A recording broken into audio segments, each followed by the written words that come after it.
शिक्षा विभाग में डीजी दीप्ति सिंह और एडी शिव प्रसाद सेमवाल की मिली भगत। भ्रष्टाचारी मैडम पर मेहरबान हुए डीजी दीप्ति सिंह और एडी शिव प्रसाद सेमवाल। डीजी और एडी ने मैडम से सीखी भ्रष्टाचार की एबीसीडी और बदल दिए आदेश। भाजपा राज में मंत्री से लेकर संतरी तक शिक्षा विभाग को कर रहे हैं खोखला। शिक्षा विभाग के अधिकारी सब के सब एक सुर में आओ मिलकर खाएं। उत्तराखंड का शिक्षा विभाग, जो उत्तराखंड के सामान्य और निर्धन परिवारों के नौनिहालों को शिक्षित करने का एकमात्र सहारा है, वही इस विभाग में मोटी मोटी पगार लेने वाले अधिकारियों के भ्रष्टाचार करने का जरिया बन चुका है। जी हाँ, ये बात हम यूं ही नहीं कह रहे हैं, बल्कि नई नवेली शिक्षा निदेशक बनी दीप्ति सिंह और अभी अभी प्रमोशन पाए अपर निदेशक शिव प्रसाद सेमवाल की मिली भगत बयां कर रही है। मामले के अनुसार जीजीआईसी हल्द्वानी की शिक्षिका वंदना चौधरी पर ड्यूटी के दौरान अन्य शिक्षिकाओं से लड़ाई झगड़ा करने, बैक डेट पर जाकर अटेंडेंस रजिस्टर में साइन करने और कर्मचारी आचार संहिता का उल्लंघन करने के आरोप लगे थे, जिस पर शिक्षा विभाग ने जांच बिठा दी और कई महीनों की जांच के बाद शिक्षा विभाग ने वंदना चौधरी को दोषी पाते हुए 5 सितंबर 2024 को उनका ट्रांसफर हल्द्वानी जीजीआईसी से बागेश्वर के जीजीआईसी दोफाड़ में कर दिया। 6 सितंबर 2024 को जीजीआईसी हल्द्वानी से रिलीव हुई वंदना चौधरी ट्रांसफर रुकवाने के लिए ठीक एक दिन बाद 7 सितंबर 2024 को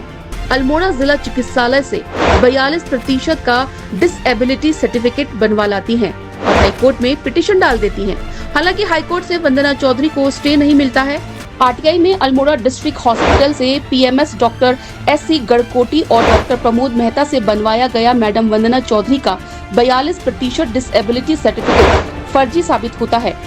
और मामला प्रकाश में आने के बाद हाईकोर्ट के डर से वंदना चौधरी 18 मार्च 2025 को स्टे के लिए दी गई पिटीशन वापस ले लेती हैं। फर्जीवाड़े का पर्दाफाश होने के बावजूद मैडम वंदना चौधरी बागेश्वर में ज्वाइन नहीं करती हैं और ट्रांसफर आदेश को बदलवाने के लिए शिक्षा मंत्री से लेकर महानिदेशक के चक्कर लगाने लगती हैं। उत्तराखंड सरकार को 2020 में जारी अधिसूचना के अनुसार सरकारी सेवक अगर 1 वर्ष से अधिक अनुपस्थित रहता है तो सेवा से उसका त्याग पत्र स्वतः ही मान लिया जाएगा। शिक्षिका वंदना चौधरी, जिसका ट्रांसफर 5 सितंबर 2024 को हुआ और 6 सितंबर 2024 को उसे रिलीव भी कर दिया गया। शिक्षिका वंदना चौधरी ने 1 साल से भी अधिक समय गुजर जाने के बाद भी बागेश्वर डोफाड़ के स्कूल का मुंह तक नहीं देखा, लेकिन महानिदेशक आईएएस दीप्ति सिंह मैडम वंदना चौधरी पर इतनी मेहरबान है कि नियमों के विरुद्ध जाकर 1 साल पहले हुए प्रशासनिक ट्रांसफर में फेरबदल करने के आदेश जारी कर दिए, जिसके बाद प्रमोशन पर आए शिव प्रसाद सेमवाल ने चार्ज लेते ही 6 नवंबर 2025 को मैडम वंदना चौधरी को रजिस्टर्ड डाक से बागेश्वर डोफाड़ ज्वाइन करने के लिए आदेश जारी किया, लेकिन वंदना चौधरी ने बागेश्वर डोफाड़ में ज्वाइन नहीं किया और फिर से जुगाड़ लगाने डीजी दीप्ति सिंह और एडी सेमवाल के पास पहुंच गई, जिसके बाद महानिदेशक दीप्ति सिंह और अपर निदेशक शिव प्रसाद सेमवाल ने आपसी मिलीभगत करते हुए अपने ही आदेश को बदलते हुए वंदना चौधरी का ट्रांसफर बागेश्वर डोफाड़ की बजाय रानीखेत कर दिया, जबकि नियम में स्पष्ट है यदि कोई शिक्षक 1 वर्ष से अधिक अनुपस्थित रहता है तो सेवा से उसका त्याग पत्र